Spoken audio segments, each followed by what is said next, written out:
All right, boom, my pitch that I would have made Ubisoft gorillion dollars, gorillions and gorillions, and these people now are going to lose Ubisoft mucho yen. Here's how it goes. What I would have posited for Star Wars Outlaws is using that same model, but setting her up so that there's this opening scene where you see her in this really fancy uniform, and she's in this fancy ship and she's flying with these other people and they're busting pirates. She's this notorious sheriff, where she works. She's the lieutenant for this notorious sheriff. That sheriff dies.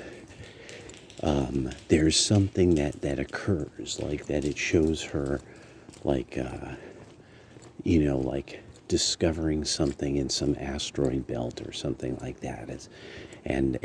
So she supposedly vanishes and reappears, and she's gone native and rogue. And what it is that, there's some secret. She stumbled on a secret. Now she's done up in kind of all these various adornments that make her look kind of quote unquote Native American or indigenous. She's now pushing back against, the oppression or something, So she's no longer a cop. She's doing security on her own. She does it her way now. This is what my pitch would have been. I think it would have made money compared to what's about to happen to Ubisoft. And and I'm just thinking like that. And so if she was a former sheriff, she would have had the all the Western things, the pistol ability, flying the ship, zany sidekick, the ability to do this and that with droids and all the, all these characters that she like knows their languages and stuff like that, knows all the secret spots throughout this, that, and the other.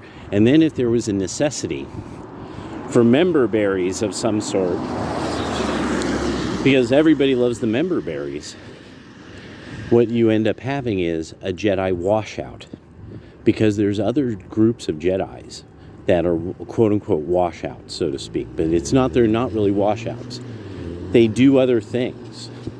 Like, so one of the things is navigators.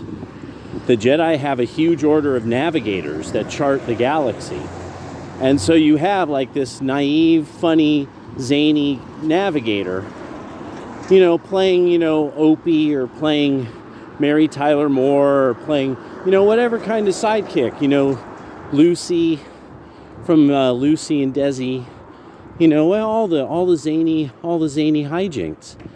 And because this is actually a type of character thing that's been written before. The two female detectives, this really goes back to like the noir days of radio. And every once in a while, because you have to have really good people to do it. You gotta have the right voice actors, and you gotta have the dialogue, and and that's it's like die-cast Transformers. It's a lost art. So, they did it with Cagney and Lacey was one of the last versions of this.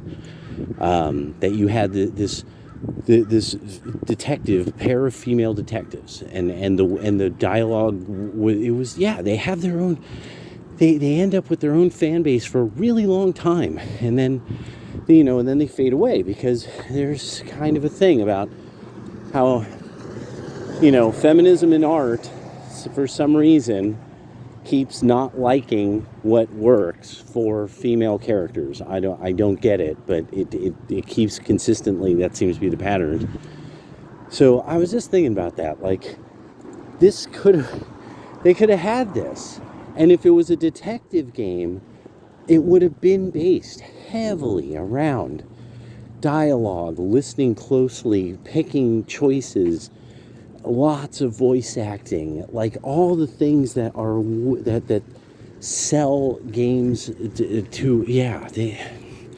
As long as they had the fighters and the gunplay, they would be set, and then you didn't have to alter the model. And how Ubisoft fumbled this, I don't get. They just don't have Morty around anymore. They need Mortimer. Mortimer would have told them, that's just not going to work. Why is her face shaped like a mall?